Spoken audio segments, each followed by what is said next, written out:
This is LT Melton with FetchYourNews.com, and I'm sitting here with Kevan White, Director of the Gilmer County Parks and Rec Department. Mr. White, you guys have some new developments as far as the youth football program is concerned. Tell us a little bit about what you guys are doing with the new head coaching staff at Gilmer High School. Well, the high school program is going to be very involved in our program, and our rec coaches are going to get their guidance and their teaching and their terminologies from the high school program. Now, what brought about this change? You guys hadn't really done that before. What brought about you guys working hand in hand with the high school football coaches? Well, with Coach Grage coming in and a new system being put in place, I thought it was kind of valuable that they get involved with our youth program, because if you look at all great programs, it starts at the very bottom. So I kind of told Coach Grage, that his football program starts at 5 and 6. Now, you guys just had a meeting recently. What were some of the things, and obviously not giving away the quote unquote game plans, but what were some of the things that Coach Grage and his staff told you guys about and wanted you guys to do maybe differently, or some things he wanted you guys to continue doing? It's mainly the terminology that them guys use. All programs are different, but the quicker that we can get our kids using the same terminology that the high school that they're using, the quicker they're going to learn that system. And so if we can get them keying on what each position is named at the high school level and then use that same terminology at the rec level, then half the battle's won. Now, how do you guys, as the youth coaches staff, how do you guys process that information and take the bigger picture that they'll be running at the high school and not dumb it down, but bring it down to the level of the middle school kids, the 6, 7, and 8-year-olds? Well, that's where Coach Grage and Coach Tome and the rest of the staff, they've given their cell phones, email addresses, and they said anytime you need something, come find us. We'll walk you through this. We'll teach you. So just having that resource there with all this knowledge, and that just, it just speaks volumes of that staff up there, how much they're willing to work with our kids. Now, do you guys have an idea or a plan for, let's say, the middle school kids will get this much information, the younger group get this much information, and let's say the youngest group get this much information, or is it just kind of play it how you feel?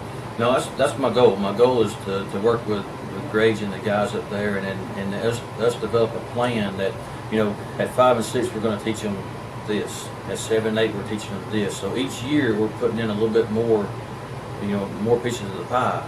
And then that way when they get to the middle school program, a little bit of polishing's got to be done. But then when they get to Coach Grage and them guys, it's just, just shining them up a little bit. We've got a program built in from the ground up. Now, obviously, when it comes to the skill and running the plays and the terminology, you build that foundation.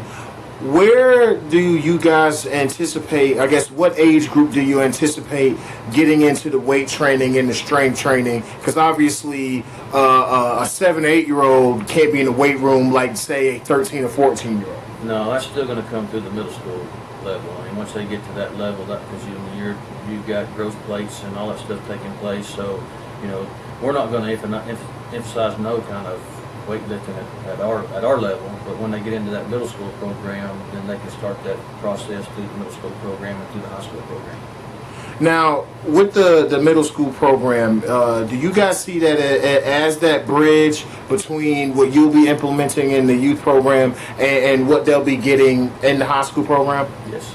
That middle school program is it's a big key to success for the high school program too. So we've got to be able to teach these kids, the right formations, the right terminology to where it makes that middle school program that much better too, because they've already got that knowledge walking onto the middle school field, from being with us and us teaching the correct, proper terminology. Now, have you found that it's, I guess, easier to learn it all together, seeing as how Coach Grage is implementing the system to the high school as well, as opposed to the high school having done it 3 or 4 years and then you guys trying to learn it? Do you find that it's helpful with him, with everything being new? Yes, Yes, I mean, because it's a learning process for the high school kids. So also it becomes a learning process for us. So we're all learning at the same speed, and I think that's going to benefit our guys, especially our coaches, in the long run, because it's just amazing to have the knowledge that these guys have. And it's I'll be the first one to admit, when Tone gets up there talking formations and defense, he lost me, and I'm sure some of my coaches were lost, but that lets these coaches know at the rec level that, okay, this is where these kids are going. Right. So we need to do what we can do, whatever we can do to help get them there quicker. If that makes any sense. Yes. Now, let me ask, obviously, Coach Grage will be running no huddle at the high school.